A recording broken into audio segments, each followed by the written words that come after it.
আজকে আমি আপনাদেরকে কিছু কমন রোগ যেমন বুক পেট জ্বালা করা, গলায় টকটক স্বাদ পাওয়া, তিতা ঢেকুর ওঠা আর খাওয়ার পর অস্বস্তি লাগার মতো কিছু কমন রোগ যাদেরকে একসাথে গ্যাস্ট্রো ইসোফেগাল ডিজিজ বলা হয় সেই রোগগুলোর অর্গানিক সমাধান নিয়ে আলোচনা করব। পাশাপাশি বলবো কিভাবে ঘরে বসে বিনা ওষুধে এ সকল রোগ সারিয়ে তুলতে পারবেন।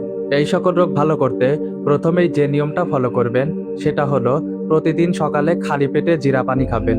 একটা পরিষ্কার পাত্রে 1.5 থেকে 2 চামচ জিরা নেবেন। তারপর 2 কাপ পরিষ্কার পানি দিয়ে সারা রাত ভিজিয়ে রাখবেন। সকালে উঠে সেই পানি ততক্ষণ পর্যন্ত গরম করবেন যতক্ষণ না সেই পানি অর্ধেক হচ্ছে। এরপরে এই পানি হালকা গরম অবস্থায় খালি পেটে খেয়ে নেবেন। এতে আপনার হজম শক্তিও অনেক উন্নত হবে।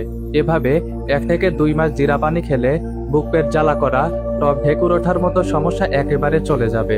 যাদের ক্ষেত্রে এই রোগগুলোর সাথে 5 থেকে 10 বছরের পুরনো শুকনো কাশি রয়েছে তাদেরকে বলছি, আপনারা নিয়মিত কিছুদিন জিরা পানি খেয়ে দেখেন।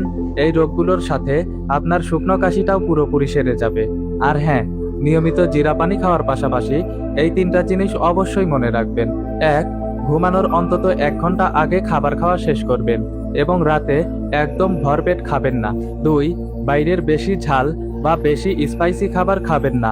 আর 3 নাম্বার যেটা অবশ্যই মনে রাখবেন সেটা হচ্ছে প্রতিদিন নিয়মিত 30 থেকে 45 মিনিট হাঁটাহাঁটি করবেন। মাত্র 1 মাস এই 3টা কাজ করার পাশাপাশি নিয়মিত জিরা পানি খেয়ে দেখেন, আপনাদের কারোর আর এই সমস্যা থাকবে না।